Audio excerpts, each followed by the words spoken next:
Hello दोस्तों, exam academy के इस इन्फॉर्मेशनल प्लेटफॉर्म पर आप सभी का एक बार फिर से स्वागत है, जहां हम आप सभी तक teaching and non teaching position पर आए हुए सभी रिक्रूटमेंट आप सभी से डिस्कस करते हैं। आज इस वीडियो में हम आप सभी के लिए लेकर आए हुए हैं तकरीबन 132 परमानेंट पोजीशन पर जो असिस्टेंट प्रोफेसर और एसोसिएट प्रोफेसर के लिए रिक्रूटमेंट मांगे जा रहे हैं। तो आप सभी इस वीडियो को लास्ट तक देखें, क्योंकि काफ़ी अच्छी वैकेंसी यहां पर निकल कर आई हुई है।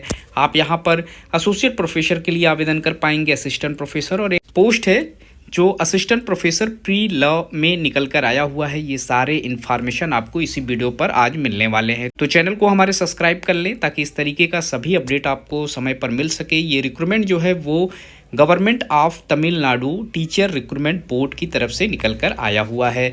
ये इनकी ऑफिशियल वेबसाइट है। इस वेबसाइट का यूज़ करके आप इस नोटिफिकेशन को डाउनलोड कर सकते हैं और आवेदन से संबंधित जो भी इंस्ट्रक्शन है आपको इस वेबसाइट पर डाउनलोड करने को मिल जाएगा। यहाँ पर डायरेक्ट रिक्रूटमेंट है एसोसिएट प्रोफेसर, असिस्टेंट प्रोफेसर और असिस्टेंट प्रोफेसर प्री लॉ में गवर्नमेंट लॉ कॉलेज से। तो आप सभी को इनवाइट किया है इस यूनिवर्सिटी, इस बोर्ड की तरफ से, जिसमें डायरेक्ट रिक्रूटमेंट के पोस्ट पर आप आवेदन कर सकते हैं। और यहाँ पर आप सभी को 3 मार्च 2025 तक का डेट दिया गया है। इस डेट तक आप ऑनलाइन आवेदन अपना कर सकते हैं। तो यहाँ पर एसोसिएट प्रोफेसर के लिए जब आप फॉर्म अप्लाई करेंगे तो आपको कुल टोटल 8 सीटों पर आवेदन करने को यहाँ पर मिलेगा। इस पोस्ट पर जो सैलरी है वो 1,31,400 रुपये है और ये इनकी एंट्री सैलरी है, इसे इंक्रीज़ भी किया जाएगा। और इसके बाद आप असिस्टेंट प्रोफेसर के पोस्ट पर आवेदन कर सकते हैं। कुल टोटल 64 सीटें हैं इस पोस्ट के लिए। एकेडमिक पे लेवल 11 की सैलरी है 68,900 रुपये से आपकी एंट्री सैलरी यहाँ पर प्रोवाइड कराए जाएंगे। फिर आप असिस्टेंट प्रोफेसर प्री लॉ में आवेदन कर सकते हैं। टोटल 60 सीटें यहाँ पर रखी गई है। एकेडमिक पे लेवल 10 की सैलरी रहेगी इस पोस्ट पर और 57,700 से एंट्री सैलरी स्टार्ट की जाएगी। 131 सीटों पर यहाँ कुल एप्लीकेशन मांगे जा रहे हैं, जिसके ऊपर हम इस वीडियो में बात करेंगे। तो जो लोग चैनल पर बात करेंगे तो हम यहाँ पर देखेंगे कि कौन कौन से डिपार्टमेंट है, कितनी सीटें हैं, क्या क्वालिफिकेशन है, साथ ही साथ फॉर्म को अप्लाई करने का जो लास्ट डेट है, ये सारी चीज़ें वीडियो में हम समझने का प्रयास करेंगे। तो यहाँ पर हम इम्पॉर्टेंट डेट को पहले देख लेते हैं। 24 जनवरी 2025 को इसका नोटिफिकेशन पब्लिश किया गया और इसका जो ऑनलाइन पोर्टल है वो 31 जनवरी 2025 से ऑन कर दिया जाएगा। लास्ट डेट इस फॉर्म को अप्लाई करने का 3 मार्च 2025 का रखा गया है। और यहाँ पर जब आप लोगों का फॉर्म अप्लीकेंट हो जाएगा तो आपका एग्जामिनेशन जो है वो 11 मई 2025 में कराए जाएंगे। ये इनका डेट है और यहाँ पर OMR बेस्ड पर आप लोगों का एग्जामिनेशन कराए जाएंगे। अब हम यहाँ पर वैकेंसी देख लेते हैं। तो शॉर्ट फॉल वैकेंसी यहाँ पर है असिस्टेंट प्रोफेसर के लिए, जिसमें क्रिमिनल लॉ और लेबर लॉ में एक एक पोस्ट पर आप आवेदन कर सकते हैं। इसके बाद 35 सीटें यहाँ पर बैकलॉग वैकेंसीज़ हैं, जिसमें असिस्टेंट प्रोफेसर के लिए 16 सीटों पर आप आवेदन कर सकते हैं, जिसमें प्रॉपर्टी लॉ के लिए एक पोस्ट है, क्राइम पोस्ट में यहाँ पर 2 सीटें हैं, क्रिमिनल लॉ में 1 सीट है, लेबर लॉ में 1 पोस्ट है, इन्वायरमेंटल लॉ में 4 सीटों पर आप आवेदन कर सकते हैं। इसके बाद एडमिनिस्ट्रेटिव लॉ और टैक्सेशन लॉ में आप आवेदन कर सकते हैं। एडमिनिस्ट्रेटिव लॉ में 3 सीटें हैं और टैक्सेशन लॉ में यहाँ पर 4 सीटें हैं। टोटल 16 सीटें यहाँ पर असिस्टेंट प्रोफेसर के लिए रखी गई है। और इसके बाद असिस्टेंट प्रोफेसर प्री में यहाँ पर 19 सीटों पर आवेदन मांगे गए हैं, जिसमें इंग्लिश सब्जेक्ट में आप आवेदन कर सकते हैं। टोटल 7 वैकेंसी यहाँ पर है। और सोशियोलॉजी में यहाँ पर 6 सीटों पर आवेदन मांगे गए हैं असिस्टेंट प्रोफेसर के लिए। पॉलिटिकल साइंस के जो कैंडिडेट हैं 2 सीटों पर आवेदन कर सकते हैं।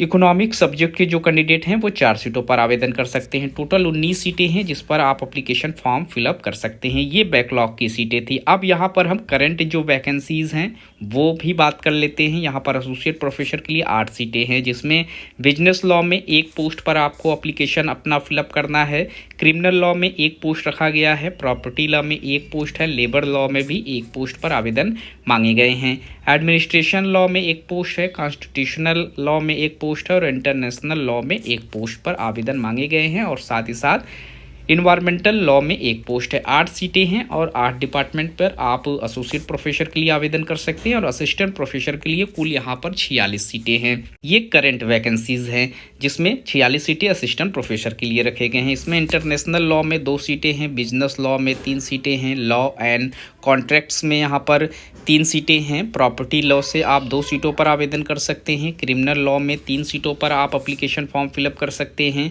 लेबर लॉ में यहाँ पर 3 सीटें हैं, ह्यूमन राइट्स लॉ में 4 सीटें हैं, इन्वायरमेंटल लॉ में 4 सीटें हैं, इंटेलेक्चुअल प्रॉपर्टी लॉ में यहाँ पर 3 सीटें हैं, कॉन्स्टिट्यूशनल लॉ में यहाँ पर 2 सीटें हैं, एडमिनिस्ट्रेटिव लॉ में 4 सीटें हैं, टैक्सेशन लॉ में 5 सीटों पर आप आवेदन कर सकते हैं। Information technology and cyber security law में 2 सीटें हैं और फैमिली लॉ में 6 सीटें हैं। टोटल 46 सीटों पर यहाँ पर आपसे आवेदन मांगे गए हैं और इसके बाद आप असिस्टेंट प्रोफेसर प्री लॉ में 41 सीटों पर आवेदन कर सकते हैं, जिसमें इंग्लिश के लिए 9 सीटें हैं, सोशियोलॉजी के लिए 6 सीटें हैं, पॉलिटिकल साइंस के लिए 18 सीटें हैं और इकोनॉमिक्स के लिए 8 सीटें हैं। टोटल यहाँ 41 सीटों पर आप प्री लॉ में आवेदन कर सकते हैं। तो ये सारी वैकेंसियाँ आप चेक कर सकते हैं। ये बैकलॉग और जो करंट वैकेंसियाँ थी ये हो गई और इसके बाद आप यहाँ पर कम्युनिटी वाइड डिस्ट्रीब्यूशन भी चेक कर सकते हैं। एसोसिएट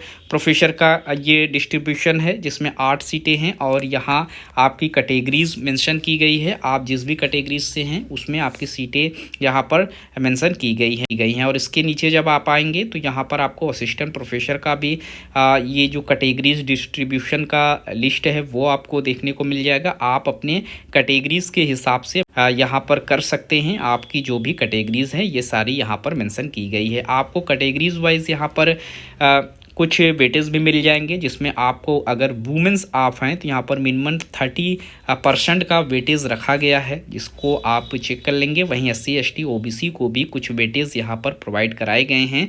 सारी चीज़ें आपको नोटिफिकेशन में ही डाउनलोड करने को मिल जाएगी। काफ़ी अच्छी वैकेंसी निकल कर आई हुई है इस बोर्ड की तरफ से। यहाँ पर एसोसिएट प्रोफेसर के लिए एज लिमिट 45 साल का रखा गया है, वहीं असिस्टेंट प्रोफेसर के लिए 40 साल का एज लिमिट रखा गया है। तो इस रखा गया है जिसे आपको ध्यान देना है। अगर आप 40 साल के ऊपर के हैं आप एलिजिबल नहीं रहेंगे आवेदन करने के लिए, लेकिन आप अगर SC ST OBC से आते हैं तो यहाँ पर कुछ एज रिलैक्सेशन भी आपको देखने को मिल जाएगा। वही क्वालिफिकेशन की बात करें तो आपके पास मास्टर्स जो है वो होने ज़रूरी हैं, साथ ही साथ नेट आप लोगों के पास हो, आपने state level eligibility test pass out किया हुआ है इसी स्टेट से जहाँ से ये वैकेंसी पब्लिश की गई है, और इसके अलावा आपके पास PhD हो सकती है, MPhil हो सकती है। ये सारी क्वालिफिकेशन आपके पास मास्टर्स के अलावा होना ज़रूरी है। इनमें से कोई एक भी क्वालिफिकेशन आपके पास रहेंगे, आप एलिजिबल रहेंगे फॉर्म को अप्लाई करने के लिए। तो ये सारे इंस्ट्रक्शन इन्होंने अपने नोटिफिकेशन में मेंशन किए हुए हैं। अगर आप इंटरेस्टेड हैं, आप आवेदन करना चाहते हैं, तो आप सबसे पहले इनका जो नोटिफिकेशन है 41 पेजों में उसे आप डाउनलोड कर लें और सारे इंस्ट्रक्शन अच्छे से रीड कर लें और उसके बाद ही आप आवेदन को फिलअप करें। तो ये जो वैकेंसी थी गवर्नमेंट ऑफ तमिलनाडु की तरफ से निकल कर आई हुई है, जो कि टीचर रिक्वायरमेंट बोर्ड के अंतर्गत ये वैकेंसी निकली हुई है। वेबसाइट आप यूज़ करके सारे इंस्ट्रक्शन चेक कर सकते हैं। इस वीडियो में इतना ही, मिलते हैं एक नए वीडियो में नए इन्फॉर्मेशन के साथ। तब तक के लिए थैंक यू सो मच।